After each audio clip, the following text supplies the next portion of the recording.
Good evening, and thank you so much for joining the 4th Annual Chuck Hagel Forum in Global Leadership, hosted by the University of Nebraska at Omaha, again this year in partnership with the Atlantic Council. I'm Fred Kemp, President and CEO of the Atlantic Council.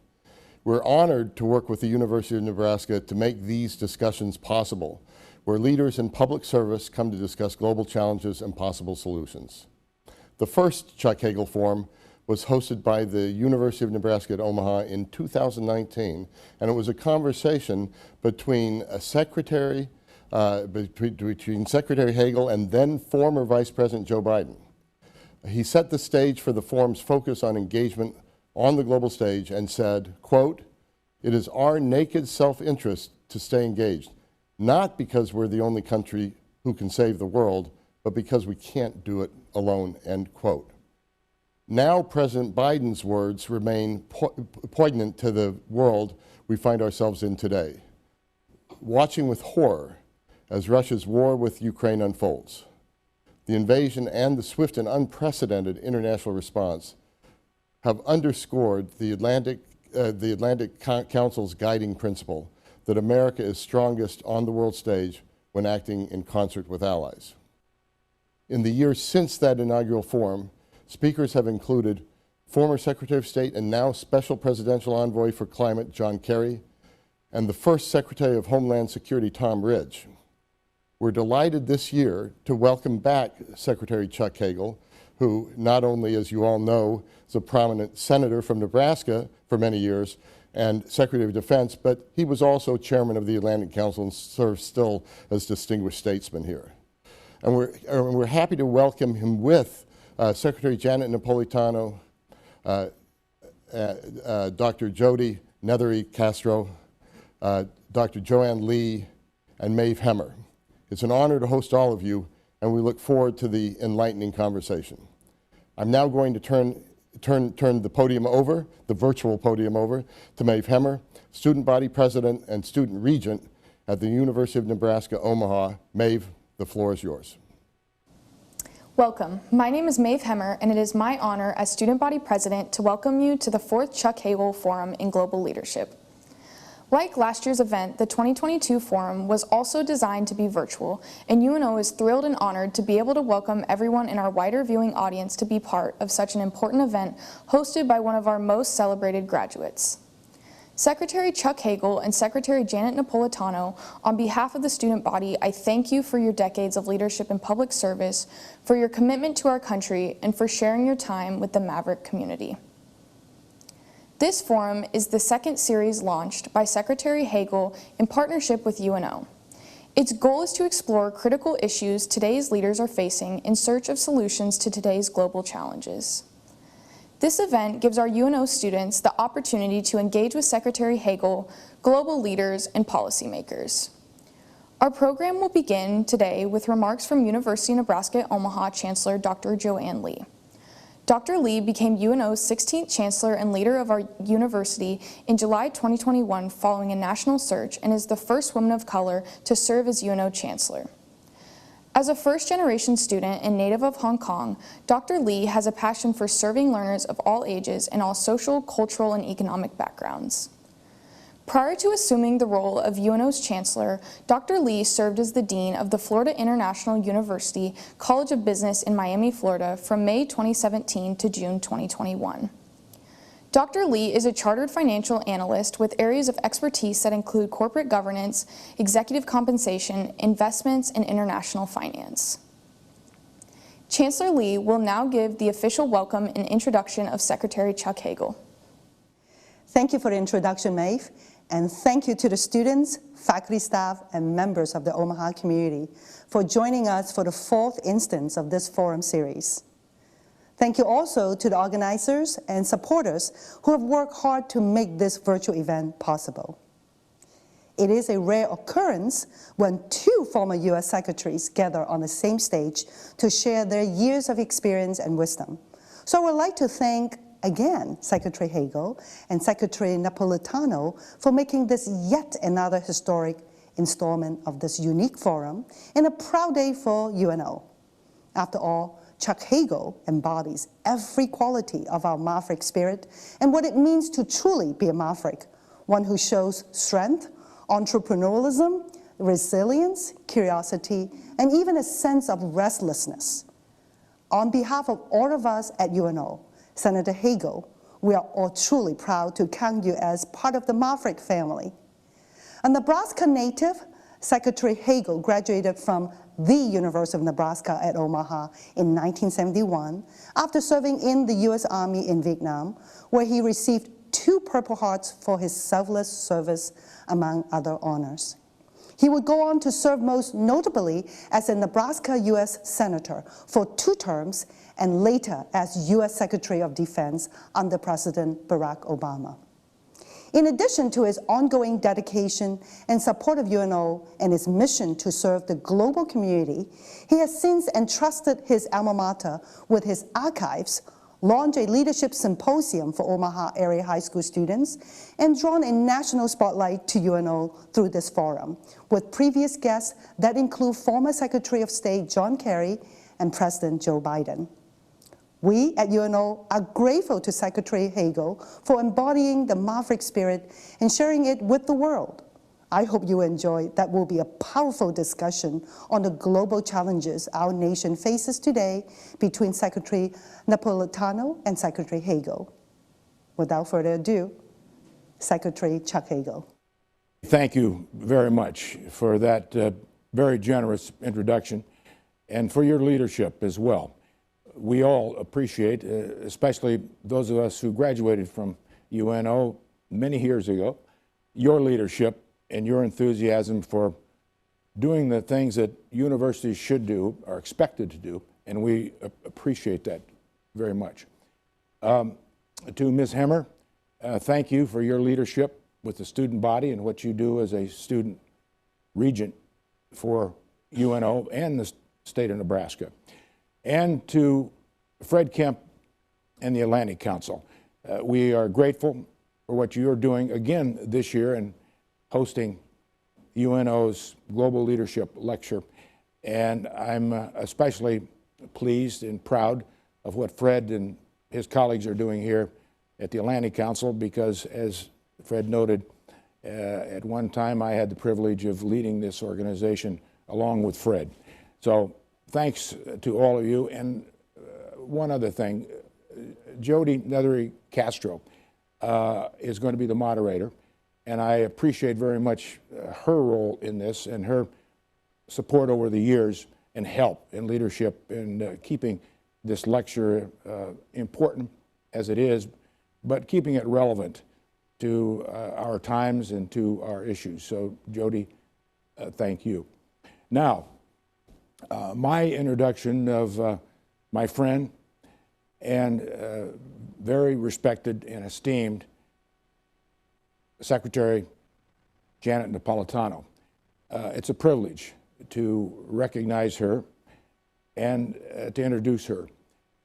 Most of you know that Janet Napolitano was Homeland Security Secretary in the first Obama administration. She is much admired by everyone in the area of security, of politics, of international leadership, which this forum is all about. Currently, Janet Napolitano is a professor at Berkeley University and director of the Center for Security in Politics. She never quits. Prior to that, she was president of the University of California, a huge, huge institution, which requires not only astute management, but the experience in dealing with situations that aren't always conceived and expected. But that's the job she had in the Obama administration. She was also governor of the state of Arizona, respected governor. She was Secretary of State of Arizona. She was U.S. Attorney for the District of Arizona. She graduated summa cum laude from Santa Barbara University, first female to graduate with that distinction. And it goes on and on and on, what she's accomplished and what she's done. And I couldn't be more proud of our speaker, our guest lecturer for this series, than Janet Napolitano. Recently, she just joined the board of trustees of RAND Corporation, which I also serve on that board. And that will be a huge, huge addition, and she will make a tremendous contribution to the board of trustees of RAND. So she's also, I might add, humble former secretary. And she never talks about herself. She always talks about the mission, what we need to do, how she can help. And I would end my introduction of Janet by saying this. She is the complete leader. And I mean by that, we've had, and we do have, fortunately, in this country, great leaders, inspiring leaders. But she possesses a special quality in her leadership. She's a personal and professional leader. She takes note of individuals who help, who aren't always recognized. She makes all of that fit in a very positive way. She takes the professional side of leadership in a way, just as I've noted in her past positions and accomplishments, seriously. And you blend those two, and I've always thought when you've got those two, the personal and the professional pieces, that's a real leader, a complete leader. So with that, I look forward to a little interaction here with Janet in a few minutes. But before we sit down and do that with Jody, I want to recognize again and especially thank Secretary Napolitano for doing this for all of us. So with that. Well, thank you, Chuck. What an amazing introduction. And, one of the pleasures of my time in the Obama administration was serving with you in the cabinet. And now, of course, being able to join you on the board of RAND. And I want to thank the UNO community for having me today. And to welcoming me to Maverick Land, even if only virtually. Prior to February the 24th, what I was going to speak to you about was the need for U.S. Leadership in some emerging areas of security. Chief among these was the issue of climate change and security. The warming of the planet, of course, has many cascading impacts, water security, food security, the impact on migration, the impact on geopolitical stability, and the need for the world to come together and with intention and effort and sacrifice meet the goals of the Paris Agreement, which are to hold the warming of the planet to 1.5 degrees centigrade, or at the very worst, 2 degrees centigrade by the end of the century. I was going to talk about that. I was going to talk about the security issues that arise from new and emergent technologies. How can we create some international rules of the road where cyber and cybersecurity are concerned?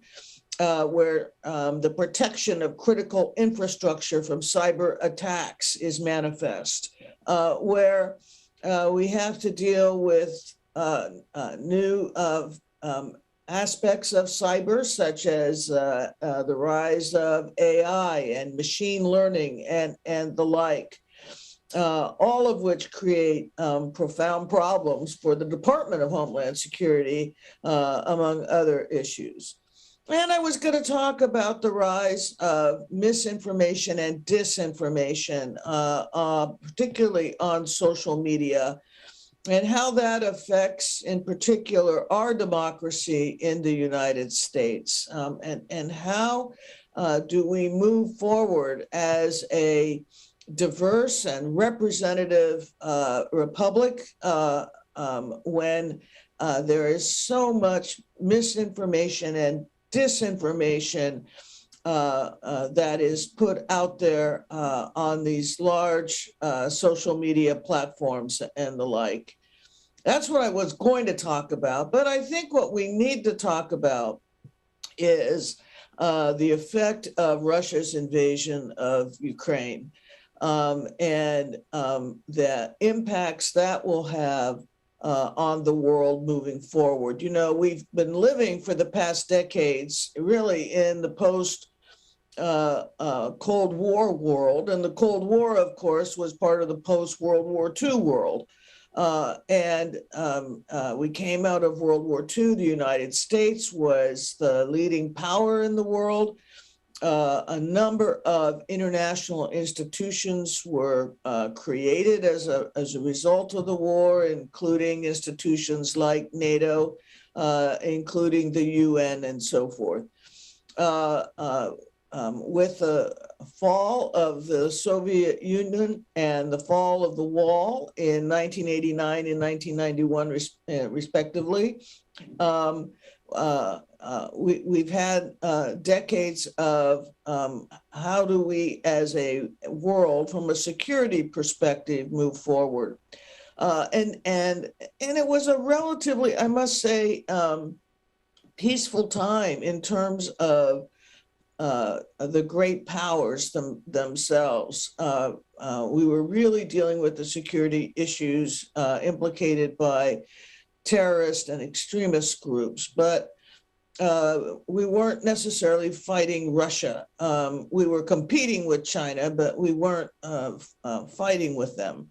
But now we turn to Russia's invasion of Ukraine, which violates all of the kind of norms that we had been operating under. And while that fight is still kinetic, it's still going on, and we don't know the ultimate outcome, I think one outcome we can safely predict is that the world is now being reordered in fundamental ways.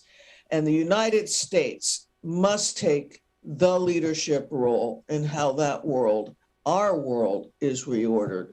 And that, I hope, is the subject of some of our conversation this morning. So thank you again for having me, and I'll turn it over to the moderator. Thank you so much, Secretary Hagel, Secretary Napolitano. It's great to have you both with us. At the University of Nebraska at Omaha, we developed the Chuck Hagel Forum in Global Leadership in collaboration with Secretary Hagel to give our students an opportunity to explore and engage critical issues with global leaders, like the two secretaries today, in search of solutions to today's global challenges. I'm Jody Nethery-Castro, a political science professor at Secretary Hagel's alma mater, University of Nebraska at Omaha. We're grateful so much to Fred Kemp and everyone here at the Atlantic Council for hosting us online. Normally, we would be hosting this forum in person at the beautiful Strauss Performing Arts Center on the campus in Omaha, Nebraska, alongside probably 200 or so students and community members, all joined together. The pandemic, unfortunately, has forced us, like many events, to be planned this year as a virtual event for the second year in a row to protect public health during this pandemic. And again, we're really grateful to the Atlantic Council for hosting us. So this kind of leads me right into my first question. Secretary Napolitano, in your 2019 book, How Safe Are We? Homeland Security Since 9/11, you mentioned and you warned that the magnitude of a pandemic could really be immense, and that it seemed like something off in the future at the time, and that the United States, you mentioned, was ill-prepared to face one, which seems quite prescient now as we are in the midst of year 2 of this pandemic. My first question is, in the 3 years since your book was published, have we learned anything? What have we learned? And are we doing enough to respond to the current pandemic and about which preparation for global resilience for future pandemics? Thanks very much. You know, we have learned a lot during the COVID-19 pandemic. We've learned about the importance of public health to our collective safety and security. We've addressed problems that arise from how the United States is organized. What is the role of the federal government? What is the role of the states when we're dealing with a pandemic? And I think we need to recognize the weakness of the international system and the international organizations that ostensibly are here to deal with phenomena such as pandemics, like the World Health Organization. I think as we come out of COVID-19, it will behoove us to really look at the international organizations that deal with pandemic. It will behoove us to clarify the various roles between the federal government and the states, and it will behoove us to strengthen our public health system so that it is better able to cope with the next pandemic, because there will be a next pandemic. Thank you so much. Secretary Hagel, did you want to comment a little bit at all on the sort of role maybe of working with our allies and global partners on aspects of both maybe prevention and resilience and coordination in the light of a global pandemic? Well, what Janet has said is exactly right.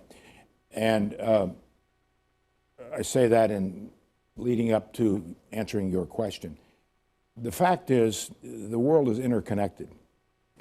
And there's very little that goes on in each country of the world, this country included, that is not touched in some way by this global interconnection.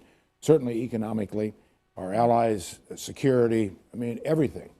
We're seeing that now. We saw it during the COVID. Supply chain problems. Pieces of an automobile, pieces of anything. A lot of those come from overseas. So I think that's the thing that we first have to recognize. And Janet mentioned that. As to your question to me, allies are critical here. Absolutely. I think I would say, Janet, right now what's going on in the world requires allies probably as no time since World War II. I think that's right. I know I may overstate that, but I don't think so. And it's going to get more and more complicated. It's not going to get less complicated. And in every way, economically, COVID, climate change, which Janet mentioned earlier, we're all in this together. And I think the more we can recognize that and help others recognize that in a way, and forge strong relationships and allies and alliances and partnerships. And we're forming those right now. Janet mentioned essentially a new world order being built right now. The post-World War II world order that lasted 75 years and accomplished a tremendous amount.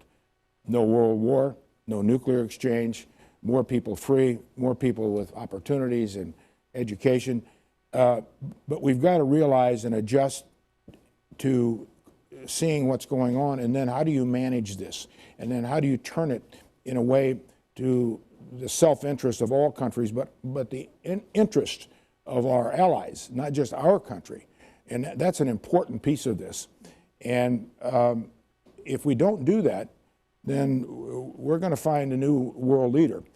And if America is not leading, I don't want my children or grandchildren to be growing up in a world where China or any other country is leading, because with all the mistakes we've made in the world over the years, and we have, that said, there's been no country in the history of mankind that's been as benevolent and judicious with its power than the United States has. I always really appreciate, Secretary Hagel, your reminder to us of the we're all in it together spirit, and the importance of leading as the United States, not alone, but also in conjunction with our global partners. I think that gets me into sort of the second question here, which I received from some of the students at UNO. Several students sent questions to us, and I've combined a few of them, but this one is from articulated by Kristen Davies, a senior at UNO, who asks, all eyes are on the Russian invasion of Ukraine, as Secretary Napolitano mentioned. She points out Russia's intent to claim territory and power, which concerns her. And she asks, what leadership strategies do the US and our allies need to put forth in order to ensure that this kind of power politics, the human rights violations that we've been hearing about and seeing unfortunately unfold, do not become accepted or normalized? Janet?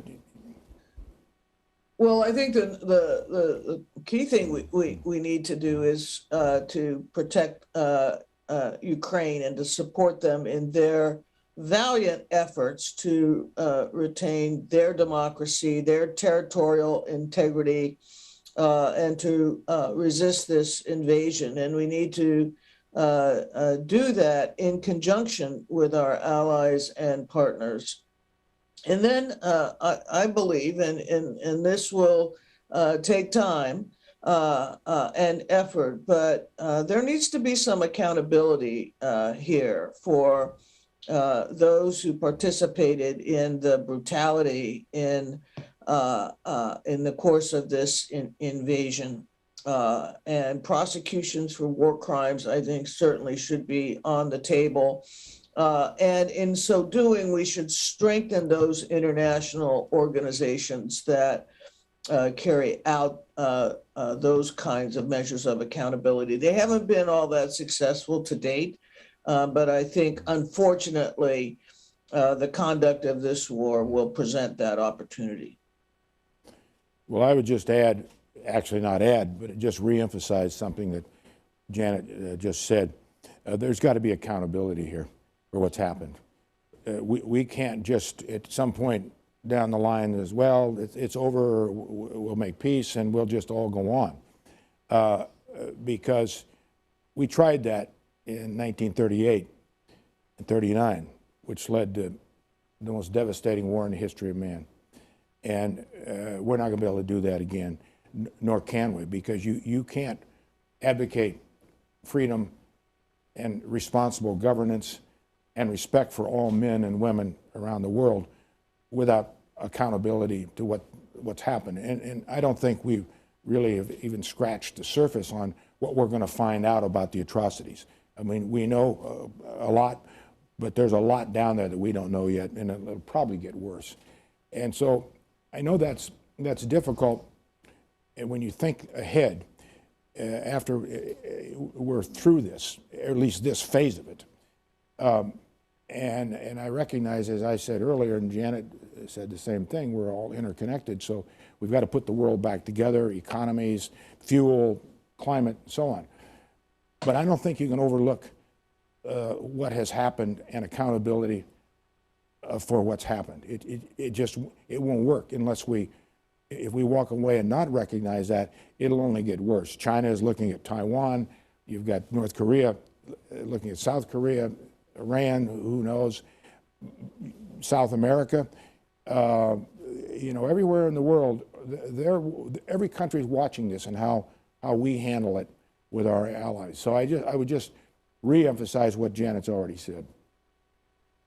Thank you. I'm a political scientist also, and so this may not be a completely fair question to ask you both, but it just kind of as a follow-up, do you have any thoughts about how you see this conflict ending, or what's next? I think for a lot of, especially I know with students, talked a lot with my students about, it's scary because this is, I don't know, visceral in a way that I think it hasn't always been. Conflict has been for, and partially because we're seeing these atrocities, sort of every day on our television screens. I just wondered if either of you wanted to comment a bit on expectations on where this ends. I don't think we know. in terms of the actual kinetic battlefield. I would defer to my former colleague, the former Secretary of Defense, on that. But I do know this. I do know that the United States must play a leading role with our allies and partners in hanging together, in providing support to Ukraine, to President Zelensky. And this may require us to take even further risk with respect to Russia. We've been very careful to provide lots of arms, but not providing a provocation for President Putin to say, well, we have violated Russia's sovereignty and therefore he's entitled to attack one of the NATO countries and thereby trigger Article 5 of the NATO treaty. And all of a sudden, we're really in World War III. So, I think the goal should be to support Ukraine in protecting its own sovereignty, its democracy, its freedom, while at the same time not instigating a true world war. And if we are successful in that, other countries in the world are watching. As Chuck said, China is watching. Iran is watching. Countries in South America may be watching. And how we manage and lead through this conflict, through this war in Europe, will be very illustrative to them in terms of our expectations for the international order moving forward. Well, I think Janet captured it well, and I agree with everything she said. When, how, and where this ends, as Janet said, we don't know. We can develop, as we are doing, and have to do, different scenarios, because you always want to try and stay ahead of what's coming next, even though you're dealing with a world of instability, uncertainty, unpredictability, especially with Putin. So we've got to think through it all. What if, and be prepared as much as we can for that. But just my own reading of this after 8 weeks of this invasion, and where we are, or more importantly, where Russia is. They've got their victory parade coming up when May 8th to celebrate their military and their past victories over the Nazis in particular, and so on.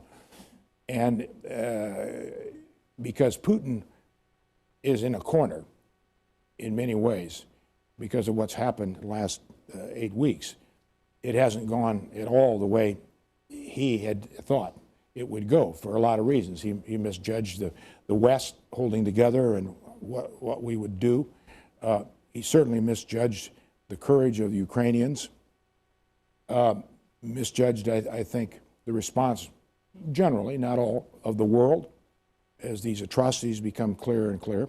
And the fact is, most of the world knows that Ukraine represented no threat, and misinformation, disinformation, it's the Nazis, as he said, would take over Ukraine. We're going to go clean that up, and we'll relieve the good people of Ukraine of those terrible Nazis, which all we know were lies.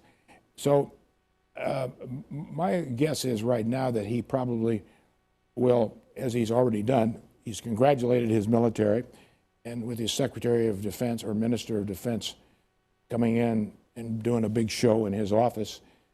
You've all done brilliantly. We've got a victory, and so on and so on. He'll have to have something to use in that May 8th parade. Could this be one of the beginnings of a scenario that would end this thing with? It won't be that simple. Well, we achieved what we wanted to achieve. We've taken Mariupol, and we've taken some of that area in eastern Ukraine all the way down in the south to cut off the Black Sea exposure and ability for the Ukrainians to use it. I don't know whether he would go after Odessa. I mean, these are big questions, but we do know that when you look inside Russia, what's going on there, there are some problems for him. Obviously, the sanctions are having an effect. I wouldn't say they've strangled anything yet, but they're pretty heavy.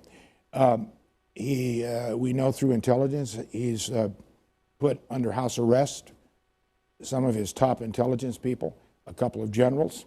It's your fault, not my fault, Putin says. He's been kind of all over the place. There may be an opportunity there to end something, but regardless of how it ends and where it ends and when it ends, something that Janet brought up, then what happens? Then what happens? In accountability and so on and so on and so on. And I think that question, then what happens, is something the United States has not been very good at over the years. I remember when I was in the Senate, Janet, I was on the Foreign Relations Committee, on the Intelligence Committee, and we would ask senior members of the administration, you know, where are we going here with Iraq and Afghanistan? Is this nation building, or what are we doing after about 10 years? I mean, that wasn't the intent, we were told 10 years ago, as to why we're in Afghanistan and Iraq. So that question, then what happens, is an important question. We don't control much of that, but we do have some control over that, some control.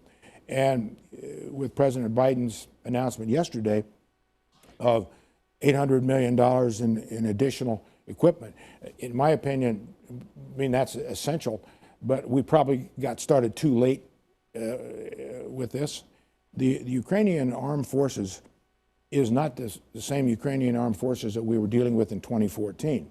And I was Secretary of Defense at the time when the Russians took Crimea, Donbass, the little green men, not affiliated, Putin said, with us. We don't have anything to do with it.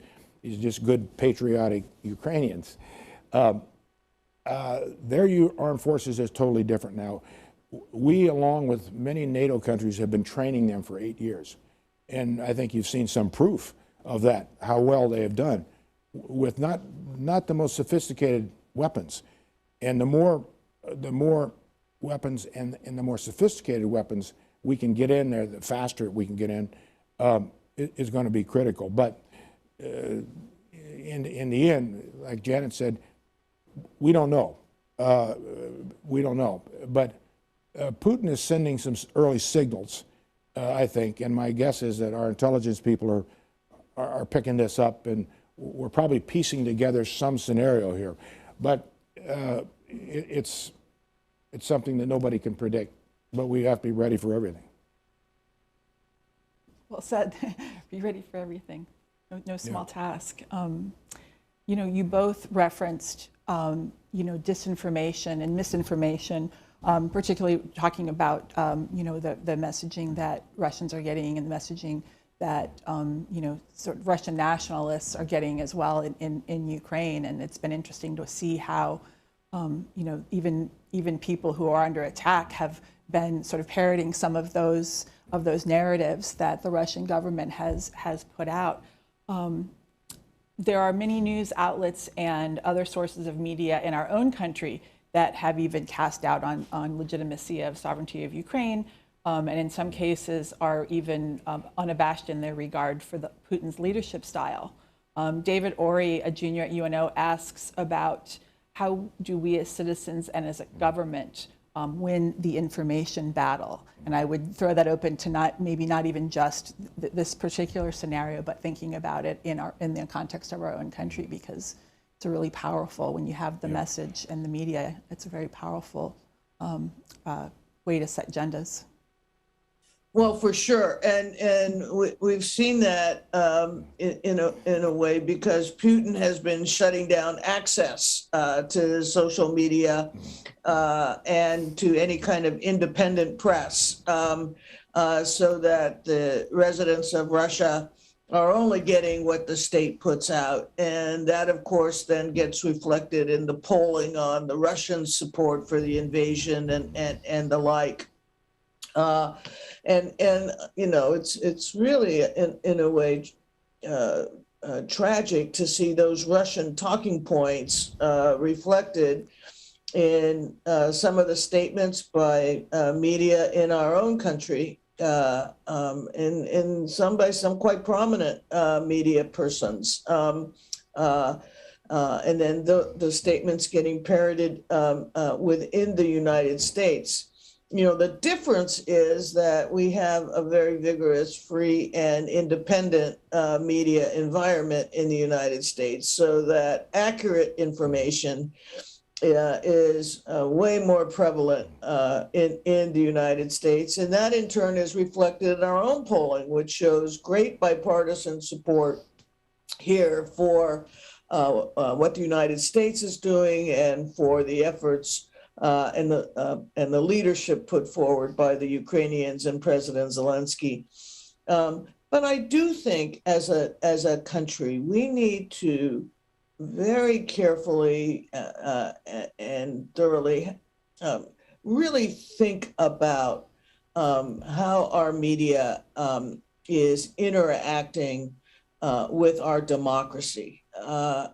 We saw, for example, the impact of social media that led to the insurrection of January the 6th.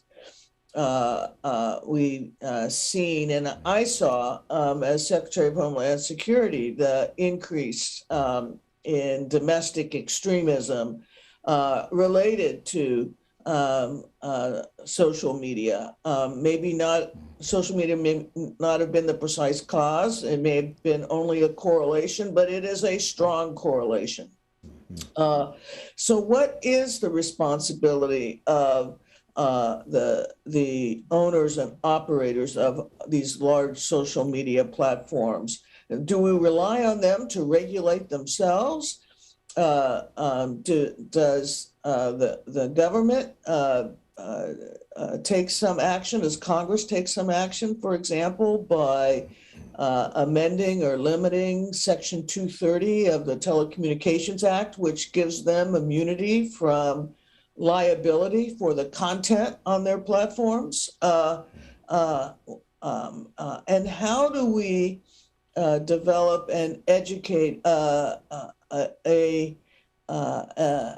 an audience that is empowered to kind of sift through the wheat from the chaff, to get accurate and recognize accurate information versus inaccurate information? I think these are fundamental questions for our own democracy. Well, I agree. And as we all know, social media has changed the world, and it's still changing the world. And I don't think that we've managed that particularly well. It's a tough issue. I mean, it brings into play all the important dynamics of who we are as Americans: freedom of press, freedom of speech. I mean, you think about what is America, what does America represent? All of those interests come into play when we're talking about regulating social media. How do we do that? If we go too far or not far enough. And it's going to be more important as we go forward here. And we're learning a lot from the Ukrainian issue because of, obviously, we've known Putin is a master at disinformation, misinformation, deceit, lies. He's a KGB guy. I mean, he was molded and shaped in every way. And he governs that way, and he thinks that way. It's who he is. And he's not the only one across the world. And so what Janet's saying about we're going to have to really deal with this, and I think the Congress has to make this one of the priorities. And unfortunately, we're still fighting each other and divided politically and polarized So these big issues facing our country, we can't get cooperation even to start hearings or start initiatives. And we're failing at that. I mean, the Congress isn't doing what it needs to do. And that issue is not the only issue. I mean, there are so many factors and issues that connect into this. But it really is, I think, one of the most important challenges facing our country. And I think it will continue to be a big, big challenge and an issue with this country. Well, you got several topics in there that I was going to ask about some of the student questions, so I really appreciate that. Secretary Hagel has been quite involved with our University of Nebraska Omaha Academic Research Center of Excellence, which is funded by the Department of Homeland Security, the National Counterterrorism Innovation, Technology, and Education Center, or INSIGHT for short. And I referenced your book earlier, Secretary Napolitano, and a lot of your book chronicles the 2003 creation of the Department of Homeland Security in the wake of 9/11 terror attacks. And as secretary of this department, can you talk a little bit more about the DHS and sort of maybe, since your book, how you assess its structure and its continuing relevance with all of these important problems that you're discussing? Well, you know, as you said, DHS was created in the wake of the attack of 9/11, and out of a sense, I think, in the Congress that A, they needed to do something, and B, that those attacks may have been successful in part due to different elements of the government not connecting the dots with each other. And so they put 22 different agencies of the federal government under one roof, added a few new ones, and called it the Department of Homeland Security. And, you know, the department, it has a wide variety of mission sets. It has the counterterrorism mission set. It has cybersecurity. It has border enforcement, air, land, and sea borders. It has disaster response and recovery. And those are just some of the major mission sets that the department has. So from just a management perspective, it is a challenge. And what we have seen happen is a lot of work going into bringing all of those various elements of the department together, managerially, process-wise, culturally. And I think we have been making great progress. The department was better after Tom Ridge was the first secretary, then it became better under Michael Chertoff, then it became better under me, I'll say all humility aside, then it became better under Jay Johnson. I think it took a pause in the Trump administration. There were lots of issues with the department, including they had something, I don't know, like 8 secretaries in 4 years. I mean, they were changing secretaries all the time. But now under Secretary Mayorkas. And so just from a management perspective, the department is a challenge. But I think it is proving to be not only a necessary department of the federal government, but serving the American people well. And I think properly supported and led, the department will prove to be as essential to the federal government as the creation of the Department of Defense was in 1947 after World War II. And in fact, the creation of DHS, Department of Homeland Security, was the largest reorganization of the federal government since the creation of the Department of Defense in 1947. And it took some decades for DOD to kind of come together and really assume its own identity. And the Department of Homeland Security, of course, is only in its second decade. So we'll see what the future holds. But I do think the mission sets that the department has under its umbrella are critical to the future of the country. Well, I think Janet has defined it very well. I was in the Senate at the time when we created it, and I voted for it. And I don't know if there were any, maybe one vote against it. I don't remember if there were any votes against it. But everything that Janet defined and said about why it was put together and what its major responsibilities are is right. I think some of us at the time questioned whether wrapping 22 different agencies up into one department was the right thing to do because different cultures, different dynamics. And I would say that Janet's former department probably is the most difficult department in the federal government to manage because of those interests. But I think Janet's right in what I've observed, and I worked with, when I was in the Senate and the Secretary of Defense, with different secretaries. Every time, other than I think the last 4 years, you have a new secretary, there's new thinking, new vision, new management, and it gets better. It gets better, it gets more coordinated. I think the culture is blending, and like Janet said, you know, this department is just very young. And I've often thought about what you said about the comparison to DOD. I mean, the fact is that Truman had to send General George Marshall over there to rescue it, to say, no, boys and girls, this is the way we do it. This is how we're going to do it. And it was difficult, and it was difficult for years after that, as you know. So, but it is now a critical, DHS is a critical part of our government for our country, the interest of our country, absolutely critical. And I think becomes more critical because of you got your fingers in so many pots. And I've always felt over the years, and I've said this, that I think DHS required more funding.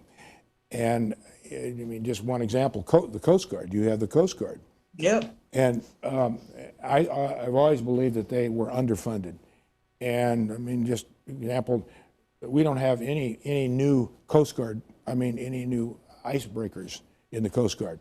The Chinese have state-of-the-art, the Russians are too, but that's a vital area of the world that we've got to really pay attention to for a lot of reasons, security, climate change, obviously, but we've got 2 broken down cutters. I was just at the Coast Guard Academy a month ago, by the way. So everything that's in the Department of Homeland Security is very relevant to our future and to our security and our progress. Like the optimism of both of you as longtime government watchers and participants, this gets me into, I think, a question that I think is really important when I think about the mission of this particular series, Secretary Hagel, in terms of championing civic engagement and public service as a key part of leadership. This is designed to really bring those questions to the forefront and to really, I think, inspire students in so many of the missions that you've participated in, Secretary Hagel, on our campus, and just in your work as an educator and as a leader. You've been a champion of civic engagement programs at UNO, like this event, and the high school student event that we do, the Chuck Hagel Symposium in Public Service. Secretary Napolitano, you have created funding for paid public service internships and fellowships at the University of California, and established, as was mentioned in your intro, the National Center for Free Speech and Civic Engagement. So cynics, I think, a lot of times look at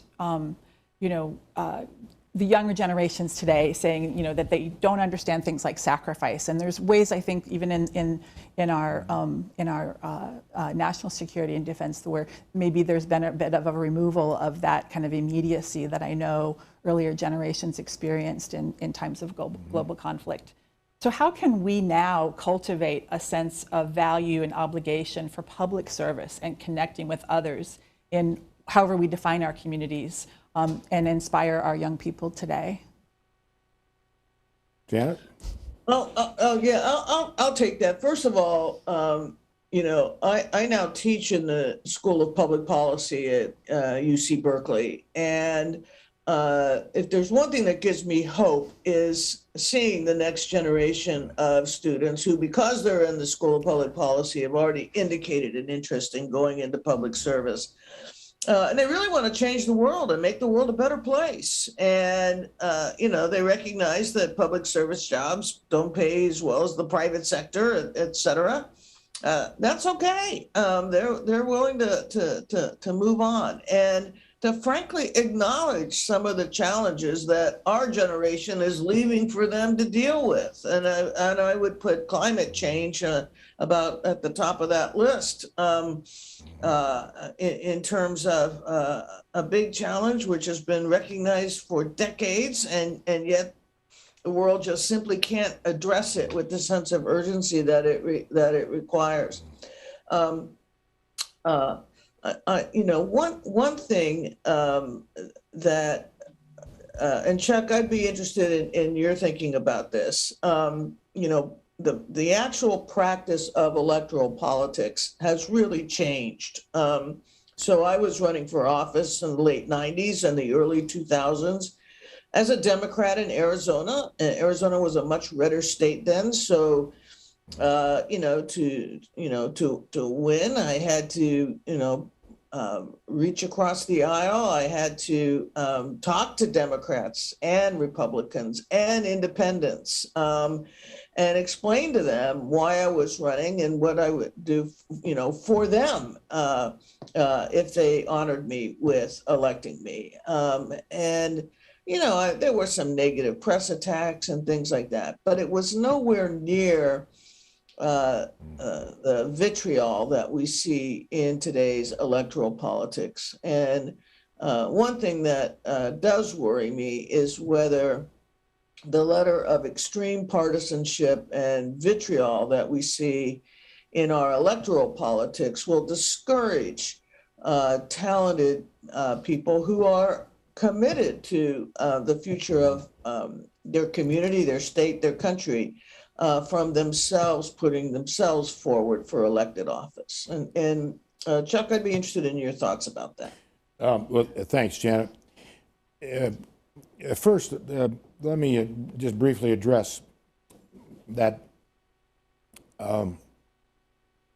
section that you just talked about, what Janet's been doing and what I've been doing, encouraging young people, setting up different programs.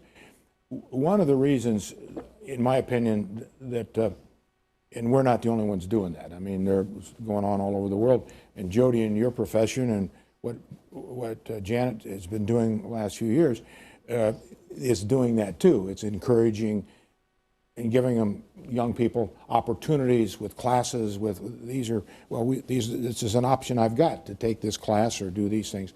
But one of the most important, I think, consequences and outcomes of all of this,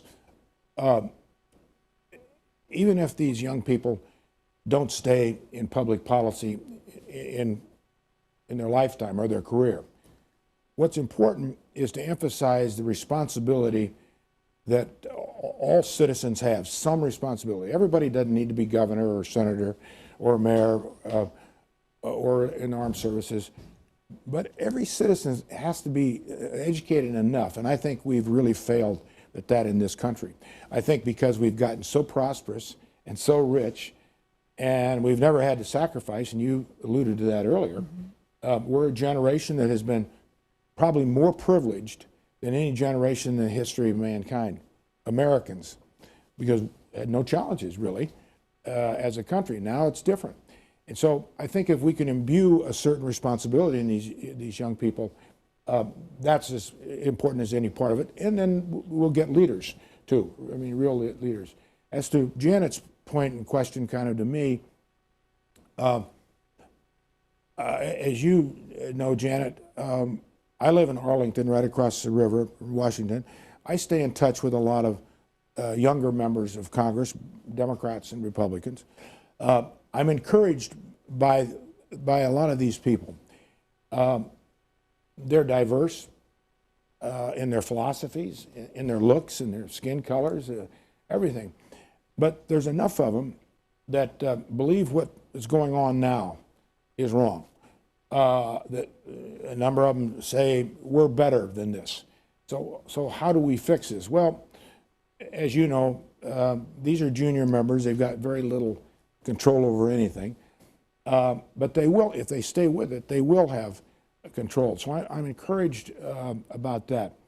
I don't think, I mean, Gallup, and I'm associated with Gallup. My main office is at Gallup. I'm a senior advisor to the chairman of Gallup. They run a poll every year, and I think last 17 years, of the 15 most important institutions in this country, trust and confidence. Only the military gets over 50% of trust and confidence. They get it usually in the 70s. Every other, journalism, our judicial system, education system, organized religion, organized education, big business, small business. Many of those are down in the teens, in the low 20s.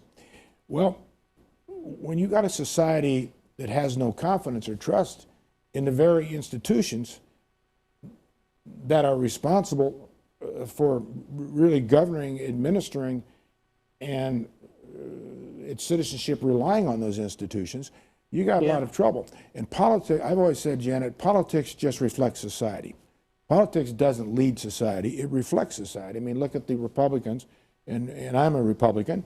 I don't know what the Republican Party means or stands for anymore, but you analyze that just for a moment across the board. It's the threat in primaries that the right wing of the Republican Party is got enough power to say, if you step out of line or if you do something different or question, we'll beat you in a primary. Former President Trump is playing that game now all over the country. So I think the young politicians understand this. That's what we've got to break. And I think, quite frankly, what's going on in Ukraine and everything that we've talked about today is making people, not everybody, but you don't need everybody. I mean, we've always making them more serious about what's going on. We better start evaluating ourselves and our systems and getting along. You know, we haven't governed in this country for years. I mean, we can't even pass budgets. We haven't passed budget in years. We live on continuing resolutions. That's one of the most basic responsibilities we have in the Congress. So, I mean, you add all that up, and we talked about younger people that we teach, and I'm encouraged, like Janet, very encouraged by what I see and hear, and I know the reality of this business is tough, but I mean, that would be the way I'd answer the question. I mean, I rambled all over the place. I didn't give you a concise answer, but you know, that's part of my heritage as a senator. We do that. Well, thank you so much. I mean, both of you for your words, and I think this is probably the perfect way to end this. I want to thank you both for giving us some hope and inspiring, I think, the students of today, and particularly on this public service question. I really appreciate that. I want to thank everyone who's worked behind the scenes to make this event possible, particularly here at the Atlantic Council hosting us, but also my colleagues at the University of Nebraska at Omaha, the wonderful colleagues at the University of California, Berkeley's Goldman School of Public Policy, your folks, Secretary Napolitano, and I want to wrap this up and say, be well, everyone. Well, thanks, Janet. Good to see you all. You too. Take care of yourself. Bye-bye.